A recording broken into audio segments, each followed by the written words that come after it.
Hey, welcome to the On Writing Well Chapter 15 video. You should have read Chapter 15 of William Zinsser's On Writing Well before you watch this video.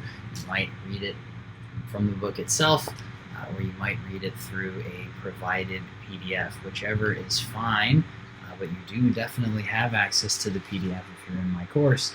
This is the chapter on science and technology writing.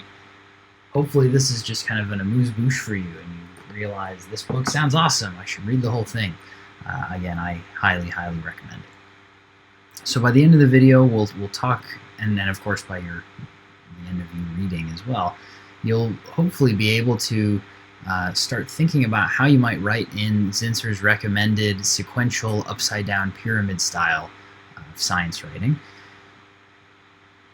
And within that structure you'll think about what readers' questions might be and be able to answer them sort of in time online as they might be generated. If you've read the chapter, you sort of know what I mean. Zinsser presents these types of writings as introductions of basic facts that beg further questions, and that your move should be to answer whatever question the reader probably has in that moment as they read. We'll also talk about writing without assuming knowledge in the reader. We'll talk about making clear why your subject matters to the reader, which we've already discussed quite a lot in this course, and just sort of drive home one last time that if you can avoid technical terms, it's usually better to do that, particularly if you're not writing for a group that is within your own specific expertise. But if you must use them, define them as simply as possible. Again, this is a chapter from On Writing Well by William Zinsser, and I put him on the screen there to give you the inspiration as I repeat lesson 1 of the chapter, which is don't be afraid. And he emphasizes this in 2 directions. If you are a good writer who is afraid of dealing in science, or if you are a scientist afraid of writing, both of those distinctions are silly. You can absolutely do science writing. There's really no need to continue to worry about the fact that you think you have one skill set and not the other. You absolutely can build both. Zinsser thinks that most of us have a person in our past who told us we couldn't do one or the other of those things. So if you have a person like that, go back and forget that person exists. Well, that sounds mean. Go back and forget that they told you that you couldn't do something. You absolutely can. Let's move ourselves forward, because if you're afraid of writing, well, if you're a science person, you think very well. That is what makes you a good scientist. And writing is, in fact, just thinking on paper, according to Zinsser. So let that take away any fears you have. And if you're more of a writery person, science can just be looked at like any other nonfiction subject. Anytime you have told some other true story, can be pretty directly related to the kind of writing that you're going to do in science.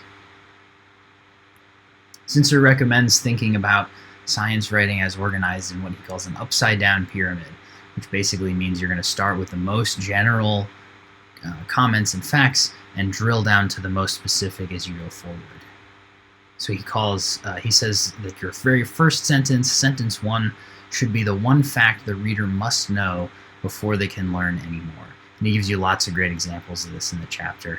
Again, I advise having a good look at the chapter before you continue to watch this video. If you're doing that, if you're watching this and you haven't read it yet, what are you doing? This isn't going to be helpful. Go read the chapter first. Then your second sentence can broaden to a wider topic. Your third can continue to further broaden that factual base. And then beyond that, you can start moving into why this particular piece of science is interesting, typically because it presents some new discovery. So then you'll talk about what the discovery is, how it alters what's known or its significance, and what new avenues of research that discovery might open. This is probably toward the end of your writing. This is speculation. And you can kind of see how this looks just like the summaries we've been developing all semester long. You start off with the basis in the literature, you talk about the specifics of this current discovery, and then you talk about how it applies back to the world around it, what its significance is within science, and what it might mean for the world outside of science.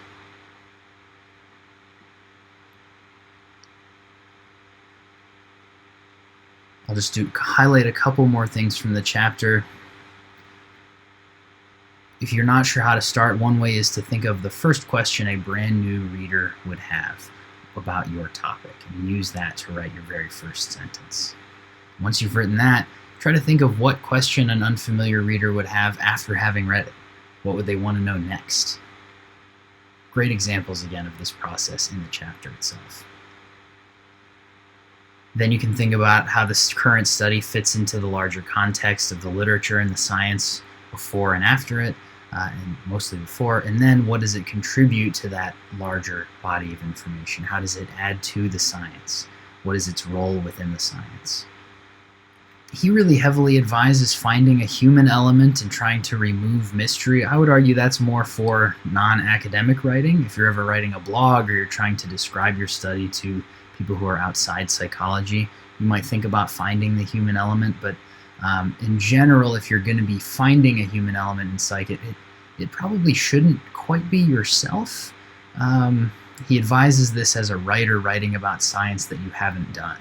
But I think if you're writing about science that you've done, you can sometimes get a little bit away with using yourself as the center of your story as you situate your literature search, but I wouldn't really advise that. I would say you should think about kind of humanity in general as the element that humanizes your research, or the group of people that your research is interested in as the element that humanizes. After all, this is research about people, so humanizing it shouldn't quite be as tough as some of the examples in the textbook. But one thing he emphasizes that does fit really nicely for us is the utility of examples to impart clarity. If you can come up with a really excellent example or simile or metaphor, you can really quickly and sharply clarify your topic of your writing, whatever your next sentence might be. Just make sure that it follows and works all the way through, especially if you're going to do something metaphorical. But example-wise, these are probably your greatest tools as a nonfiction science writer. I'll highlight a couple other things from the chapter, how to use it. I advise that you really dig into the examples that are in there. It's mostly examples, so me repeating them to you here wouldn't be very useful. Crack the chapter open, have a look at how Zinsser recommends science writing should go. Focus heavily on his idea of a sequential style. Think about sort of linear argumentation, the process of an argument, which we've discussed before. Think about yourself as someone who is trying to educate your reader in an area they don't have any previous knowledge. Assume no knowledge in the reader. Make sure you clearly define everything, even from earlier in the paper sometimes. And so I kind of mean this more on a micro level than a macro level. If you're using terms or if you're using specific pronouns even, make sure you're always defining and redefining those things, even within a sentence sometimes, so that it's really clear exactly who you're talking about or what you're referring to in your lit review and in any descriptions thereafter. You can assume some knowledge, some scientific knowledge in your readers, particularly if you're writing for class or if you're writing for an academic audience.